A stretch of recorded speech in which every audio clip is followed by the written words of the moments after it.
Está entrando no ar pela Rádio Universidade 800 AM o programa T-Move, Temas Emergentes em Movimento. O que te move? Boa noite. Estamos começando pela Rádio Universidade 800 AM o programa T-Move, Temas Emergentes em Movimento. Boa noite. Eu sou a Maria Aparecida Azolim.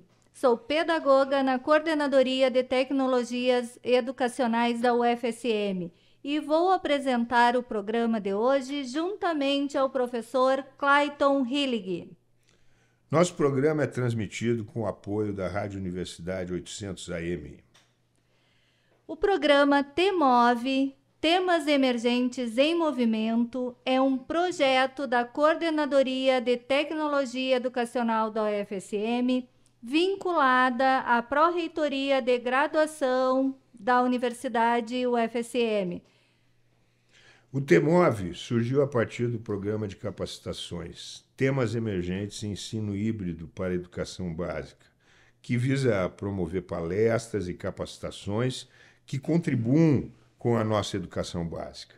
O projeto tem mais de 200 instituições parceiras no Brasil todo e agora, além das formações, teremos nosso encontro semanal aqui nos 800 AM, no programa T-Move. Então, caro ouvinte, o que te move hoje? Proporcionamos aqui um espaço de conversas e troca de ideias, através de entrevistas com palestrantes dos temas emergentes. Toda terça-feira nós vamos nos encontrar e vamos até às 7 horas da noite, discutindo os mais diversos temas do nosso interesse e do interesse público. Hoje, a nossa conversa é com uma pessoa muito especial. E eu estou muito emocionada em recebê-lo, por ser o meu orientador de doutorado, meu ex-orientador.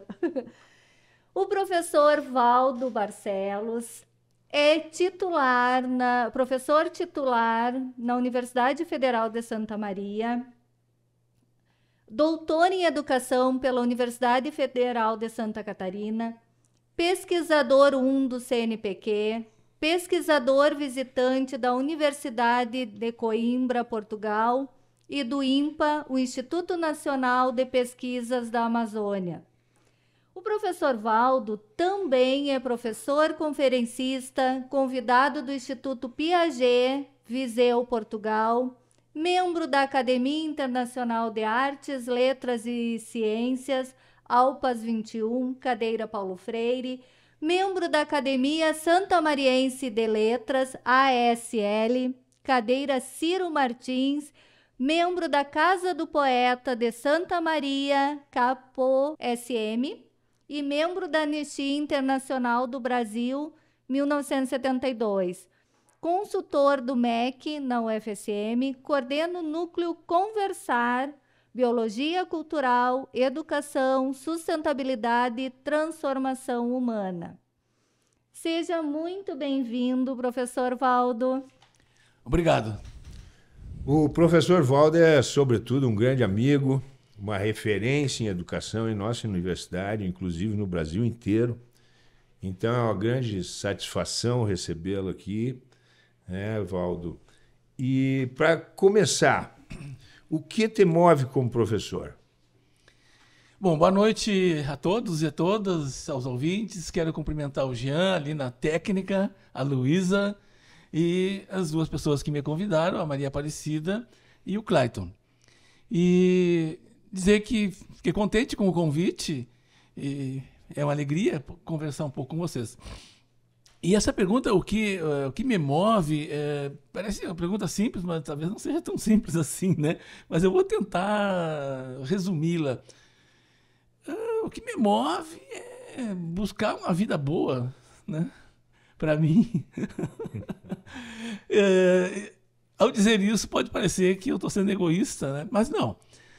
Uma vida boa, para a gente ter uma vida boa, depende também de outras pessoas, né, com as quais a gente convive no trabalho, no bairro, na vila que a gente mora, enfim, a família, né? E claro, né, a gente, ao longo do tempo, pode ir escolhendo essas pessoas com as quais a gente quer conviver, né? Algumas, às vezes, a gente não escolhe, mas eu cada vez mais penso que a gente pode escolher, né? Então, pessoas que sejam sinceras, que gostem de conversar, né? E que sejam generosas e que se preocupem com o mundo que elas vivem e a partir do lugar que elas vivem, e pensem um pouco também, né, nesse país, nesse continente latino-americano e nesse planeta, né? Estamos todos embarcados nessa frágil canoa, né, Clayton? É verdade, professor. Cada vez a gente precisa mais de generosidade, de humanidade e dessa convivência humana e harmônica no mundo. Valdo, e nesse tempo de pandemia, como foi para ti? Como é que tu encarou todo esse isolamento físico? Eu achei que ia ser pior. Porque eu gosto de ficar em casa, mas gosto muito de sair de casa também. Dificilmente eu passo um dia sem sair de casa. Eu gosto de viajar também. Então, duas coisas que eu não pude fazer mais. E eu me lembro exatamente assim, eu entrei em quarentena no dia 13 de março de 2020. Era uma sexta para sábado, estava voltando de viagem. E cheguei e passei a semana num evento, numa atividade onde convivi com um professor espanhol. E ele tinha chegado da Espanha uns 2 ou 3 dias. E eu convivi com ele em algumas mesas, em bancas. Fomos jantar junto. E conversamos muito. É uma pessoa de muito boa charla. E ele tinha chegado 2 ou 3 dias da Espanha e lá estava estourando a pandemia lá. E eu, quando cheguei em casa, depois na viagem, me dei conta, né? Eu peguei esse bicho desse espanhol, né? Então, todos os dias de manhã, eu mandava um e-mail para ele. E aí, como está? Vai bem? E ele respondia, estou bem, estou bem. E eu, olha, então, por enquanto, ele não pegou o bicho, né? Então, os primeiros 15 dias, eu fiquei pensando nisso, né? Bom, se ele não estava com esse bicho aí, eu não peguei dele, né? Mas passei com a minha filha, né? Minha filha estava morando comigo, que agora, depois do primeiro ano, ela foi estudar em Portugal, fazer mestrado lá. E ela que, na verdade, fazia as coisas para mim fora de casa. Ia no mercado, comprar algumas coisas. E eu saía de carro. Né? No começo, custei um pouco mais a sair, mas depois eu saí de carro. Ia caminhar em um lugar que dava para caminhar. E li mais, eu acho. Assisti mais televisão. Acho que como o Clayton, bebi mais também. Com certeza. E então li bastante, escrevi. Inclusive, sim, tem 2 livros que estou lançando na feira agora, que foram escritos durante a pandemia. E também me comuniquei, né, pela internet com algumas pessoas, né? E eu pensei, como eu disse no início, que ia ser mais difícil para mim. Não peguei a doença, né? Estou com as 3 doses, estou esperando a 4ª dose, né? Enfim, então, até esses dias eu estava falando para a Aparecida. No último mês, eu acho que eu me senti... os dias que eu me senti mais mal, assim, né? E eu mesmo, mas como assim, né? E foi em função da guerra, né? Da Ucrânia, da invasão da Ucrânia por esse sujeito, Vladimir Putin. Aquilo me deixou muito mal, assim. Eu acho que eu me dei conta que eu fiquei pior vendo aquilo e pensando, né, em 2022, né, a gente ainda assistiu uma nação invadir uma outra, né, pelos motivos que ele coloca. Então eu fiquei muito mal, acho que umas 2 semanas. Aí depois também fui, né, e espero que nós estejamos nos encaminhando para o final desse período, né, de pandemia, Então, na verdade, não, eu pensei que ia ser pior. Eu acho que consegui, como eu disse, manter algumas coisas da vida boa. Com excelente rendimento, né, professor? 2 livros lançados durante esse período. Isso é um orgulho muito grande. E sem falar nas crônicas, né? Que toda semana ele tem crônicas no diário. E dentro desse retorno presencial, dentro desse contexto de guerra na Ucrânia, né, dentro dessa situação que a educação vem passando nos últimos anos, com estrangulamento de recursos, agora com recentes escândalos no MEC, né, e com essa vontade toda que a gente está vendo dos e das estudantes de retornar, né, o campus está magnífico, cheio de gente, as turmas estão cheias já nas primeiras semanas. Como é que tu vê as perspectivas da educação daqui para frente? Olha, nós não víamos muito bem, né, na educação básica principalmente, né, e há um bom tempo, né, e eu costumo dizer que a gente escuta muitas vezes, até mesmo pessoas profissionais da educação, ou da imprensa, ou economistas, enfim, elas dizerem que a educação brasileira está em crise, né, eu não concordo com isso, ela não está em crise, porque crise dá e passa. Diria o Darcy Ribeiro, né? Exatamente. Não é uma crise, é um projeto. Crise dá e passa. Crise é um momento que ou a pessoa que está em crise se desagrega completamente, ou ela começa a sair da crise. Então a nossa educação, ela não vem bem.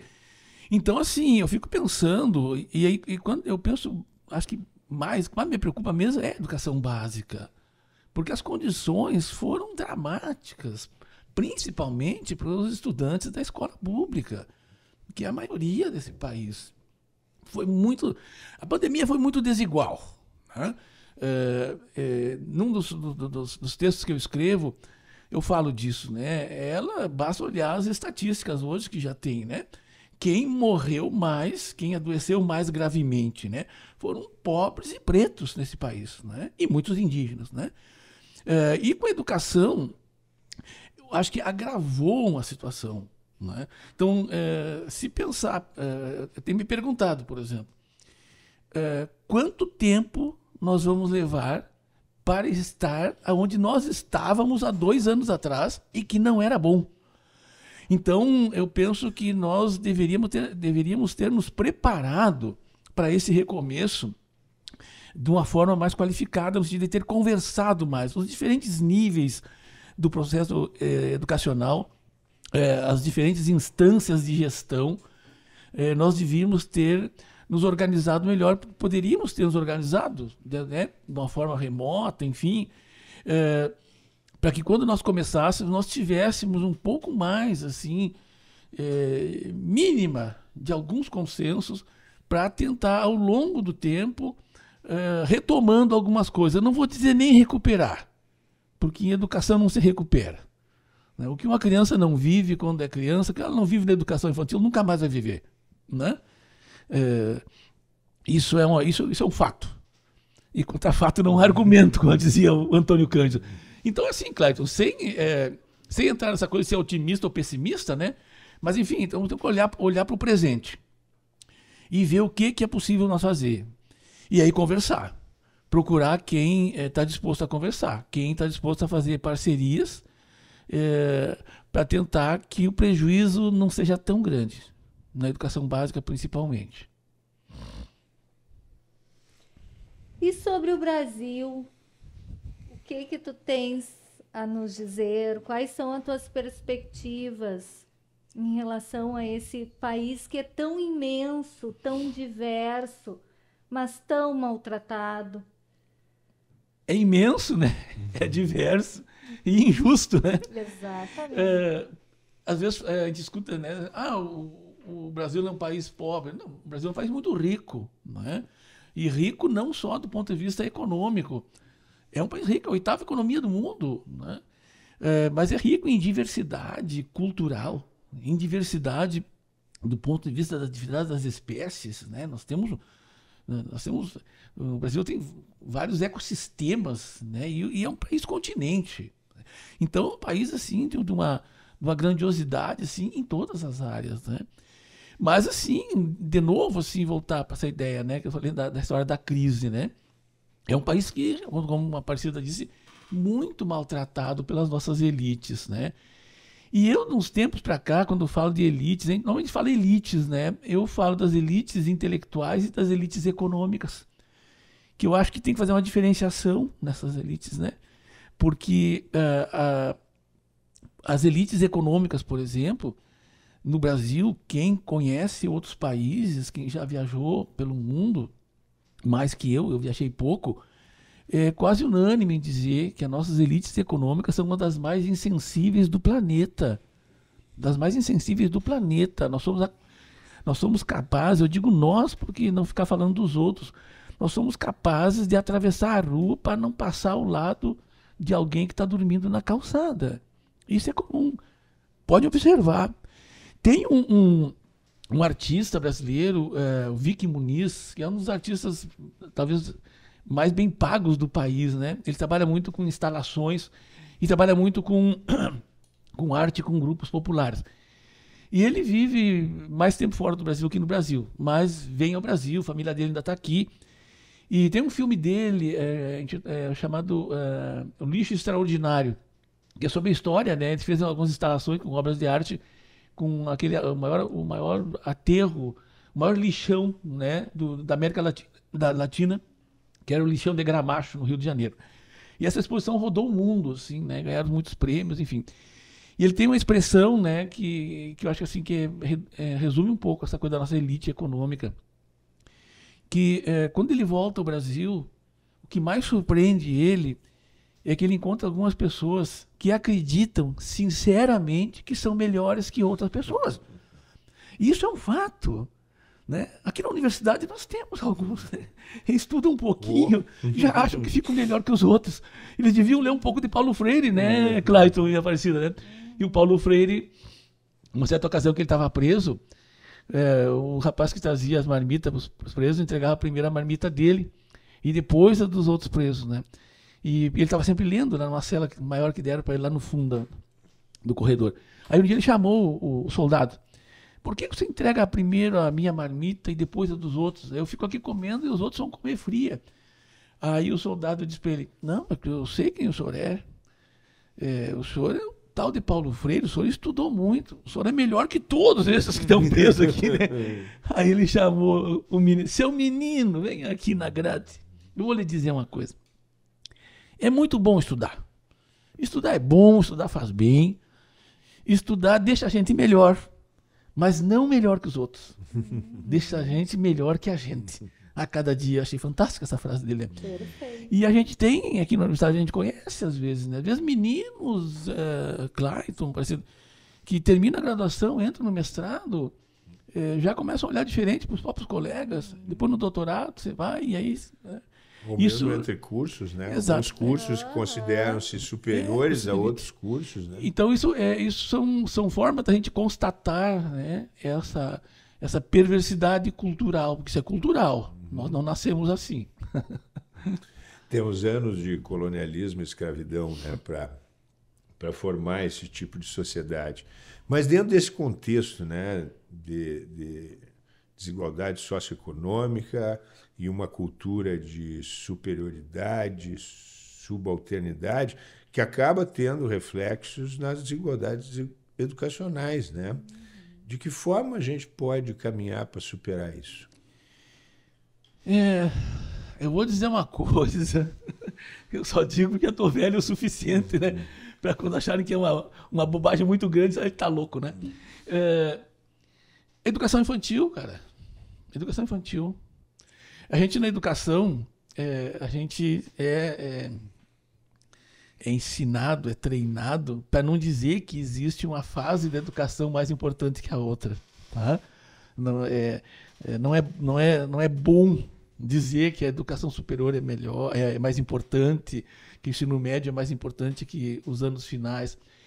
Mas eu estou convencido que a educação infantil, porque nós estávamos falando, não sei se está vendo no intervalo até, o que a criança não viver na educação infantil não tem mais jeito, né? Ela pode até, de certa forma, fazer algumas retomadas, alguns rearranjos, mas se faltar para ela acolhimento, né? Se faltar respeito mútuo, aceitação mútua, né? Ambiente de cooperação, de solidariedade, de deixar aparecer, ou seja, um ambiente de amor, onde a emoção, né, que orienta essas relações, a emoção, o amor.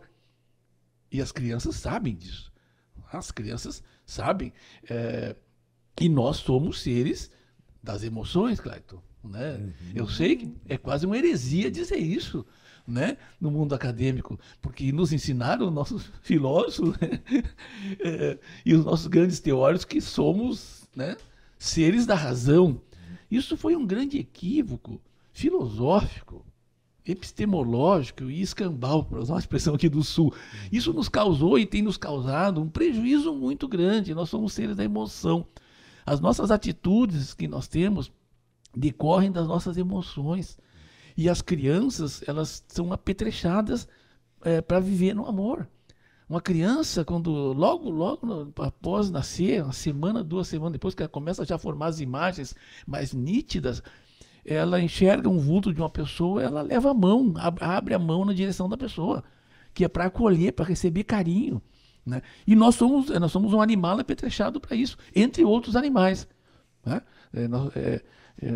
O amor é uma emoção dos animais. E nós somos animais. Sobretudo. E esquecemos disso também. Nós esquecemos da biologia toda, né? Isso. Eu me lembro que eu dava aula em vários cursos, depende do semestre.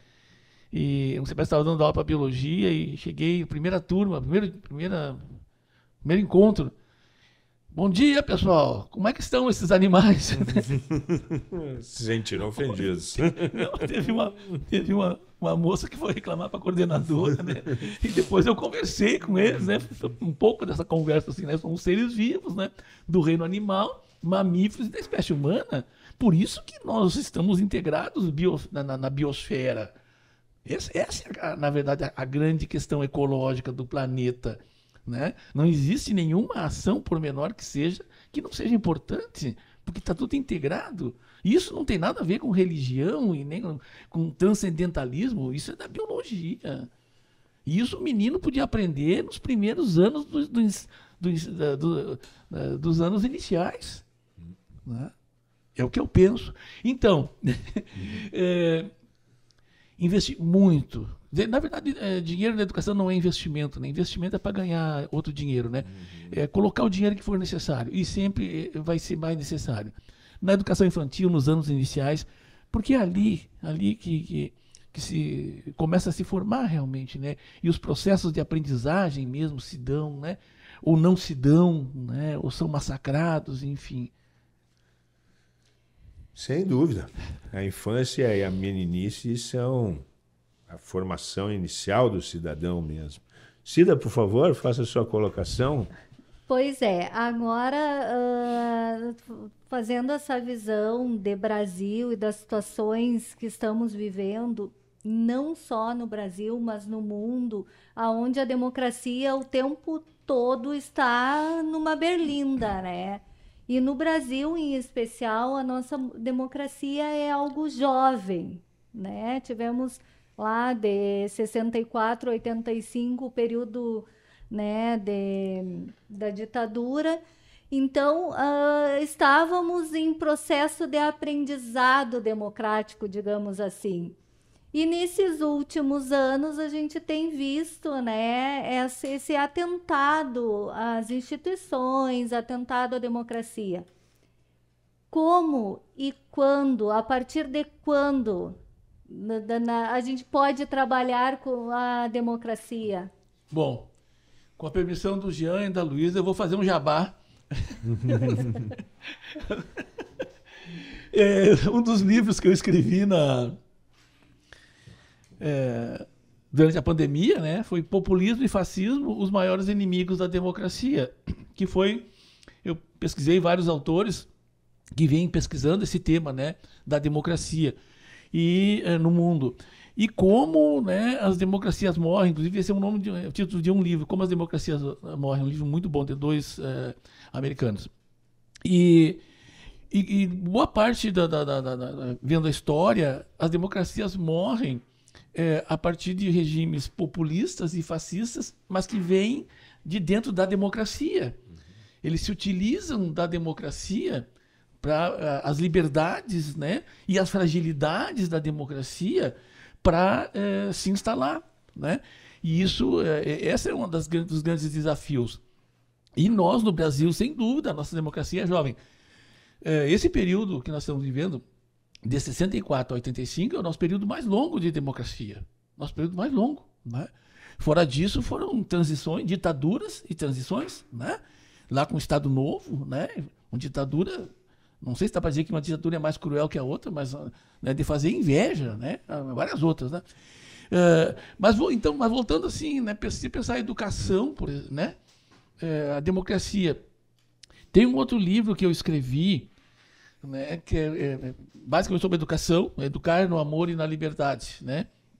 E a primeira edição do livro, quando esgotou, e fiquei muito feliz, porque se esgotou rápido, 2 anos. E a gente escreveu uma segunda edição, e na segunda edição a gente colocou acrescentou um capítulo que a gente chamou de Democracia é sim coisa de criança. Que é a ideia de começar a conversar sobre democracia, a criar ambientes de relações, porque são as relações democráticas, desde a educação infantil, né? Porque é um momento assim que as crianças estão, na verdade, assim, conhecendo o mundo.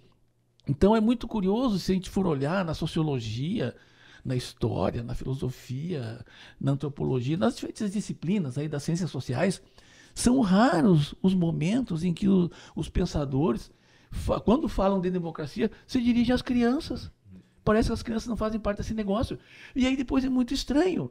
Quando, né, quando é adolescente, quando é jovem, a gente reclamar que eles não têm apreço pela democracia. Mas como é que vão ter? Se nunca apresentaram para eles, nunca conversaram com eles. Isso estou falando da escola, mas da família também, né? As relações democráticas, elas são muito precárias nas relações familiares que nós estabelecemos e nas relações educacionais, pedagógicas, na escola. São muito autoritárias, né? Acho que nós sabemos disso. Tá? Então, eu acho que essa ideia da democracia, eu acho que um pouco isso também, né?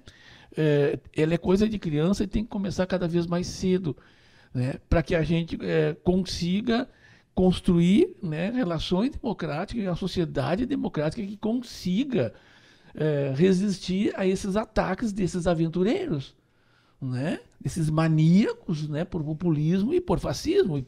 E como eu disse, eles nascem grande parte.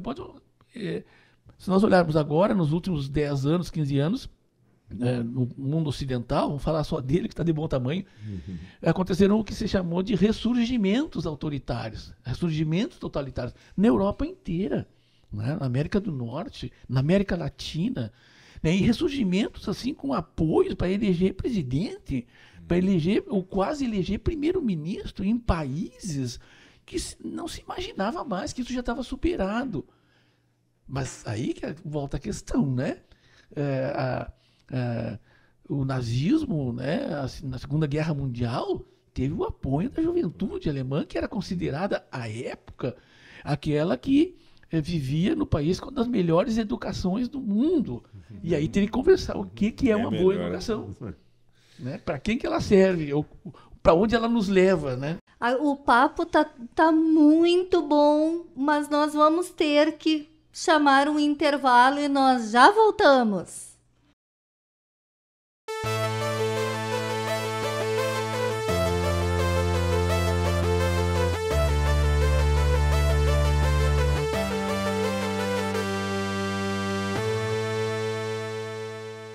Estamos de volta. Para você que ligou o rádio agora, seja muito bem-vindo. O TMOV é um programa de conversas e trocas de ideias através de entrevistas semanais com convidados. Traremos sempre assuntos sugeridos pelos parceiros dos temas emergentes. Um momento para conhecermos mais a nossa UFSM. Agora, Drops em Educação. Olá, Sou a professora Marta von Ende. Atualmente estou na direção do Colégio Politécnico da Universidade Federal de Santa Maria, juntamente com o professor Macir Bouzan. O Colégio Politécnico é uma unidade de educação básica, técnica e tecnológica da UFSM. Nós trabalhamos desde a educação básica até a pós-graduação. Oferecemos anualmente 945 vagas, sendo 35 vagas no ensino médio, temos 645 vagas em cursos técnicos presenciais, 120 vagas em cursos técnicos EAD, também temos cursos de graduação, com 170 vagas ofertadas anualmente, e cursos de pós-graduação, que são especialização em geomática, e o mestrado em agricultura de precisão. O nosso processo de ingresso, ele se utiliza do sistema de cotas, de forma que 50%, ou seja, metade das nossas vagas, são para a ampla concorrência, e 50% das vagas são para cotistas. Então, nós temos também um processo aí de inclusão no nosso processo de oferta de vagas.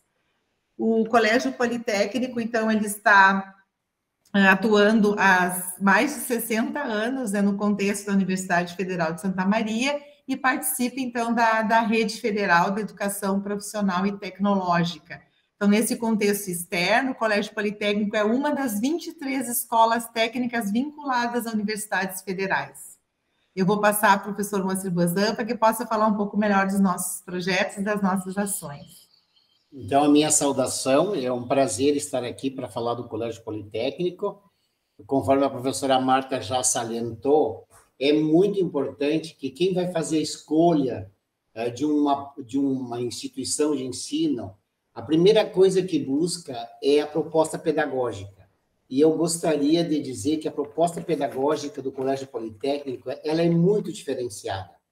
Nós conseguimos equilibrar, nós aliamos projetos de ensino, pesquisa e extensão. A gente poderia aqui enumerar, né, especificar cada projeto, mas eu posso de antemão dizer que nós hoje temos uma dinâmica de funcionamento de 48 projetos de ensino, 30 projetos de pesquisa e 31 projetos de extensão. E dentro dessa proposta pedagógica, nós salientamos também os nossos laboratórios específicos, né? Quando a gente se refere a laboratórios, a gente tem uma tendência de logo pensar na informática. Mas nós temos laboratórios de química, de alimentos, de física, em meio ambiente, assim, de todas as áreas tecnológicas que o colégio oferece cursos, nós temos laboratórios bem específicos. A nossa proposta pedagógica ela tem o respaldo de uma formação docente. Nós temos uma maioria absoluta de docentes com doutorado e que atuam nos mais diferentes níveis de ensino, que não só o colégio oferece, mas a própria universidade. Desde o ensino médio, cursos técnicos, tecnólogos de graduação fora do próprio colégio e cursos de pós-graduação. Então, há toda uma atuação docente dentro dessa perspectiva ampliada. Por isso, eu atribuo essa diferença na formação do nosso docente, essa maleabilidade de poder circular em níveis diferentes de ensino.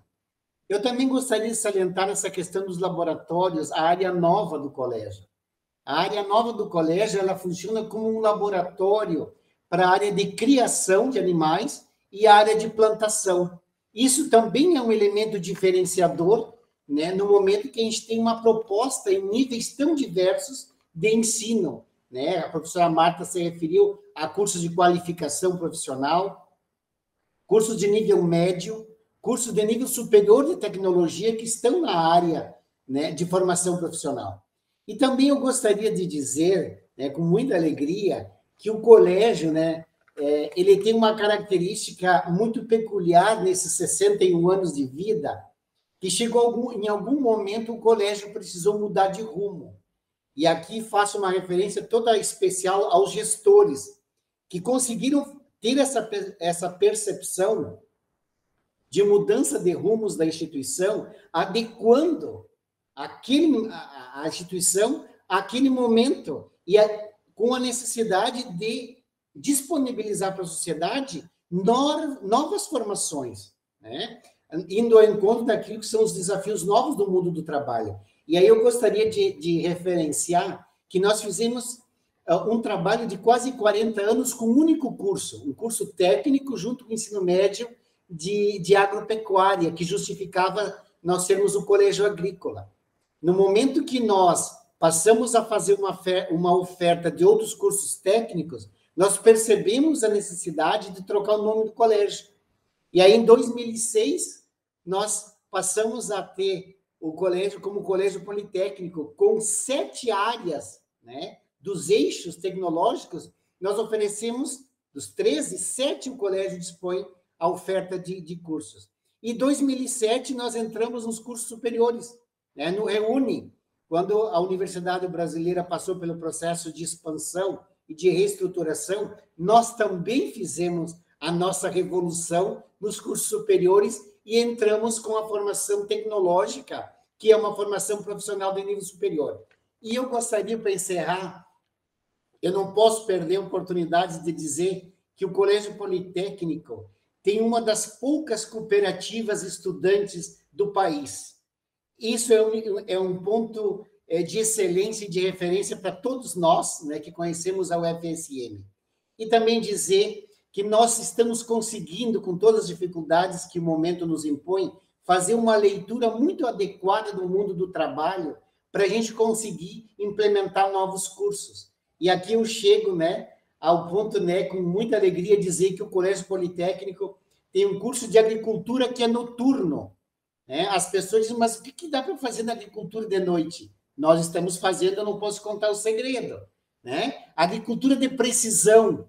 Esse curso, nós nos antecipamos ao catálogo nacional de cursos técnicos, oferecemos o curso com o desafio de colocá-lo no catálogo, nos antecipamos à própria orientação do Ministério da Educação em criar o curso e depois implementar. Nós implementamos e vamos colocar no curso, ou no catálogo. Nós temos o curso de cuidado de idosos, né? É um curso que é referência em todo o país pela equipe multidisciplinar que atua. E temos um técnico de enfermagem, que é o único curso público em toda a região da 4ª Coordenadoria Regional de Saúde. É o único curso técnico de enfermagem no entorno de 32 municípios de Santa Maria. Então, isso, de fato, é uma grande alegria a gente poder fazer parte do Colégio Politécnico e também vir aqui poder anunciar essas questões que nós conseguimos nos antecipar ao tempo. Então, eu quero agradecer essa oportunidade e dizer que estamos à disposição da sociedade para aquilo que nós pudermos continuar servindo. Obrigado. Meu nome é Eliane Pereira dos Santos, estou à frente da direção do campus, juntamente com o professor Braulio Tomar Caron, que é o diretor do campus, e eu sou a vice-diretora do campus.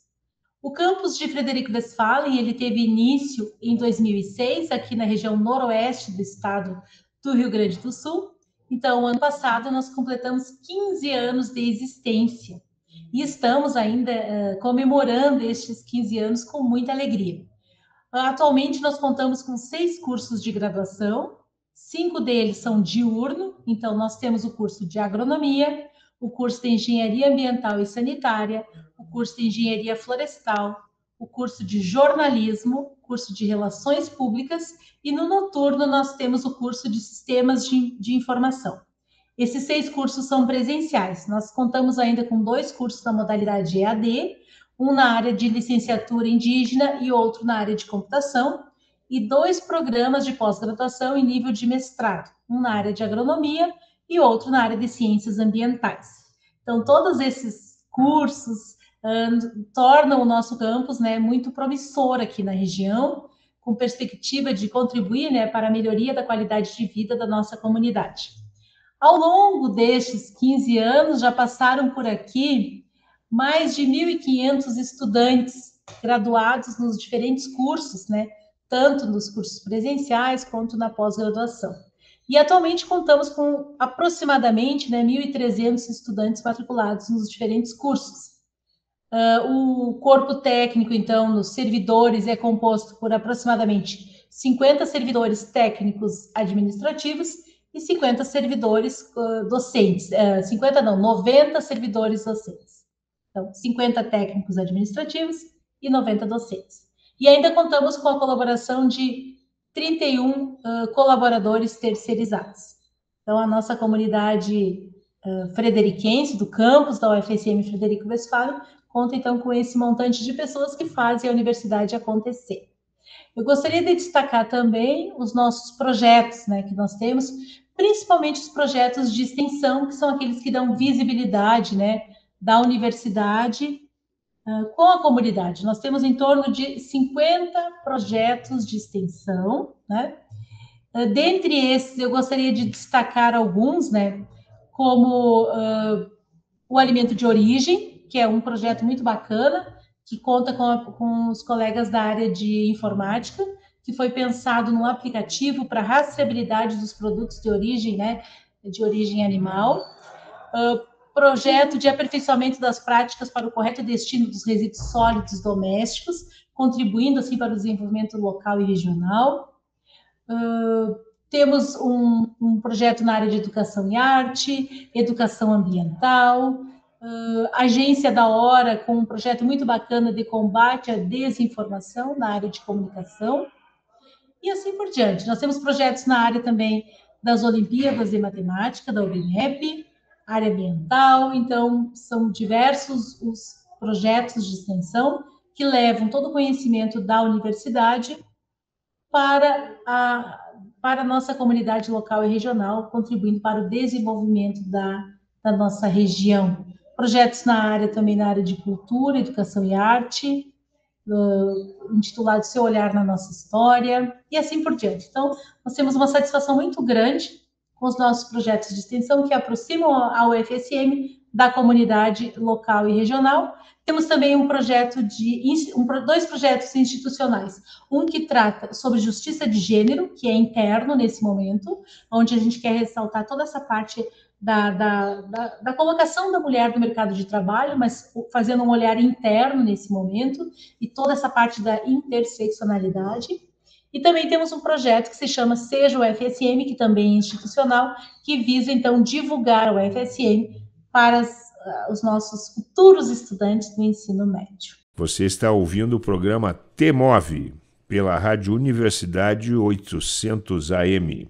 Hoje, com a presença do professor, pesquisador e escritor Valdo. Como diria Paulo Freire, né, nós nunca teremos uma sociedade democrática se não houver democracia na sala de aula, né? Enquanto continuarmos treinando as crianças e os jovens a repetir, obedecer, né, e unicamente baseados na disciplinarização, sem dúvida alguma, não teremos uma sociedade democrática. E na competição, né? E na competição, entre iguais, né? Vamos fazer nosso jabá também aqui. O professor Valdo vai fazer uma palestra no dia 13 de maio, no programa Temas Emergentes, abordando sobre a sustentabilidade das relações e a cultura da paz. Se o Valdo quiser fazer um convite aos nossos ouvintes e falar um pouquinho sobre o que será abordado nessa palestra. Porque nesse projeto, né, o tema da sustentabilidade ele é um tema forte, ele é, né, eu não gosto da expressão eixo, né? Eixo é um troço muito fixo, muito duro, mas ele é uma ideia, né, orientadora, então acho que isso é muito importante. E claro que é um tema assim muito amplo, né, Clayton? Se tu lembrar assim, a gente começou a falar sobre essa história da sustentabilidade, eu não quero dizer quantas décadas atrás, né? E nunca chegamos a um acordo sobre esse negócio, né? Que nem a interdisciplinaridade. Exatamente. Só conceitos sobre isso tem mais de 50, né? Tem muitas teses tentando definir esse negócio. Mas teses sobre tudo, né? De repente não, né? Mas enfim, quando me convidaram, eu pedi para acrescentar, né, uma sustentabilidade das relações.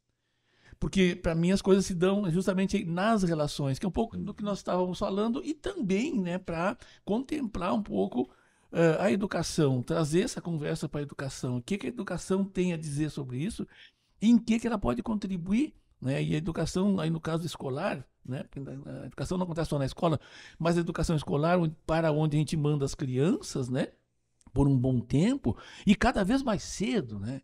Eu sempre brinco, eu fui para a escola, eu não sei tu também, né, Cláudio? Tu também não é tão jovenzinho assim, mas eu fui para a escola com 7 anos de idade, né? A gente já fazia muita coisa, que um moleque com 7 anos naquela época fazia muita coisa, algumas não dá nem para dizer, né? E agora não, agora as crianças já nascem na escola, já nascem na creche, eu tenho muita pena das crianças. Usando celular, tá? Não, aí as telas é uma outra história, né? Mas então, essa ideia das relações, né? A sustentabilidade das relações. Um planeta sustentável, né? Uma sociedade sustentável, precisa se alimentar de relações sustentáveis e de pessoas que busquem essas relações. E claro, isso não é não precisa ter um consenso sobre isso, mas as pessoas precisam estar dispostas a conversar sobre isso. Mais ou menos como a ideia da cultura da paz, né? A paz não é a ausência de conflitos, não. A paz, né, é a busca da resolução pacífica de conflitos.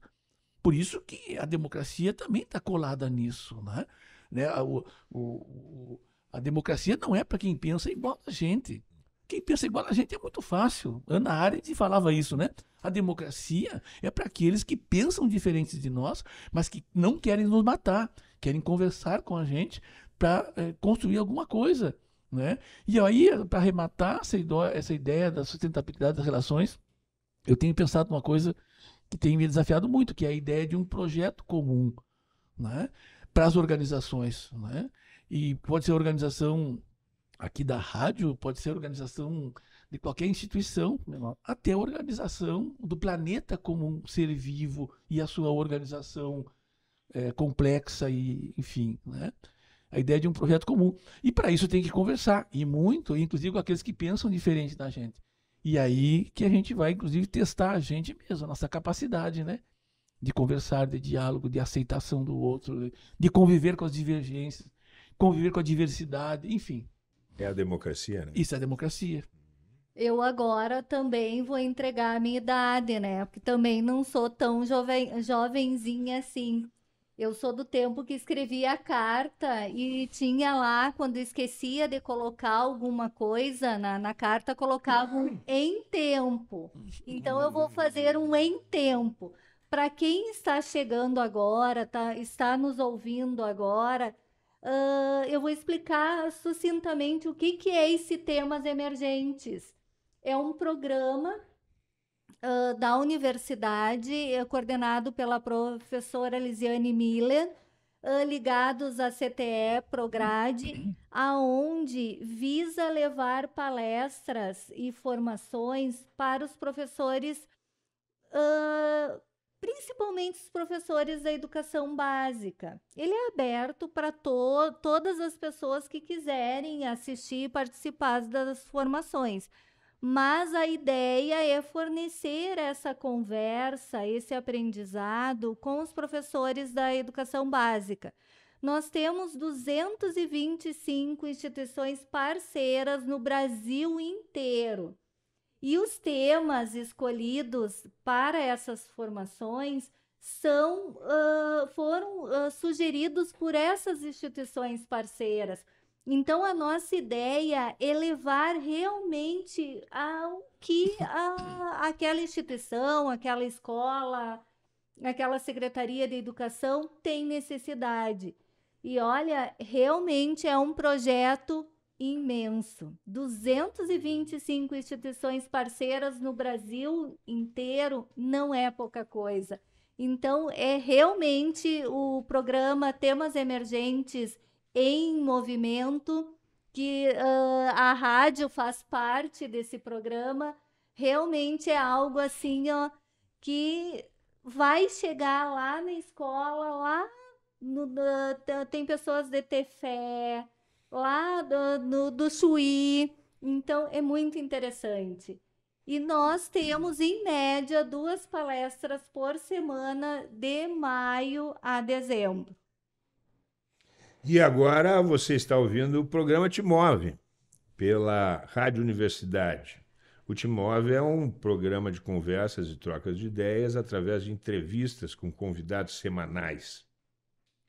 Trataremos sempre de temas emergentes, sugeridos aí, né, pelas 225 instituições parceiras.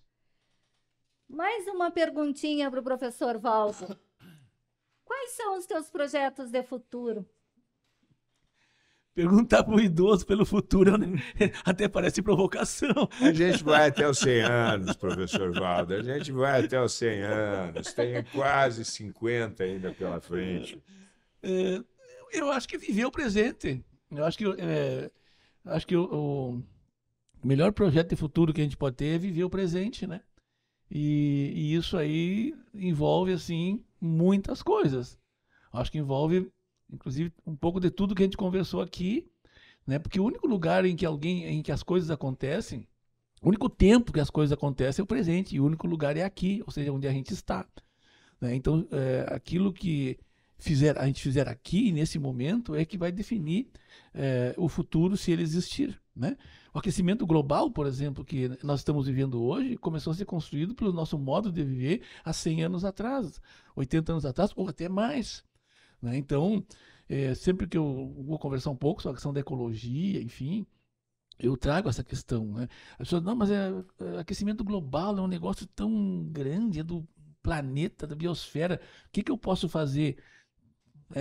Faz alguma coisa agora, né? Aquela história, Clayton, lá da década de 60, né? Uma borboleta bate as asas na Austrália e muda o clima na Amazônia, né? As coisas estão todas interligadas, né? Somos parte do todo. Com certeza. Está tudo conectado. Pequenas ações em pequenos lugares causam grandes transformações. Com certeza. Com certeza. Bom, o Timó vai ficando por aqui. Vamos agradecer a presença do professor Valdo, né? Um momento de brilhantismo para o nosso programa. Muito obrigado, professor. Deixa a sua despedida, por favor. Não, eu que agradeço, né, o convite, né, cumprimentando mais uma vez as pessoas que estão aqui na sala, trabalhando diretamente para que esse momento acontecesse, e, com certeza, também queria cumprimentar as pessoas que também trabalharam, também se envolveram para que isso aqui acontecesse e que não estão visíveis nesse momento, mas certamente que elas participaram, não sei quantas, talvez nunca vá saber, mas queria cumprimentá-las também, e aquelas pessoas que nos ouvirem, que nos escutarem, deixo a elas um abraço muito carinhoso e muito generoso e fraterno. Obrigado. Eu sou o professor Clayton Hillig, apresentei o programa Timóvel de hoje, junto com a pedagoga da Coordenadoria de Tecnologia Educacional, Maria Aparecida Zolim. Agora, então, dando nome às pessoas que participaram dessa produção, a produção do programa ficou a cargo da pedagoga Patrícia Nunes Pezzini, da comunicadora social Luísa Peixoto e da diretora da CTL, Ziane Miller. O nosso técnico de áudio, que trabalha também na Coordenadoria de Tecnologias da Educação, é o grande Jean Noal, que foi responsável por editar o nosso programa de hoje. Nós estaremos de volta a partir das 18h da próxima terça-feira, falando sobre os temas emergentes em movimento, aqui pelos estúdios da Rádio Universidade 800 AM. Professor Valdo, muito obrigada pela participação, de estar conosco nessa conversa e esse momento gostoso e de grande aprendizado. Muito obrigada. Eu que agradeço. Boa noite. Obrigado pela sua audiência. A semana que vem estaremos de volta com o TEMOV, Temas Emergentes em Educação.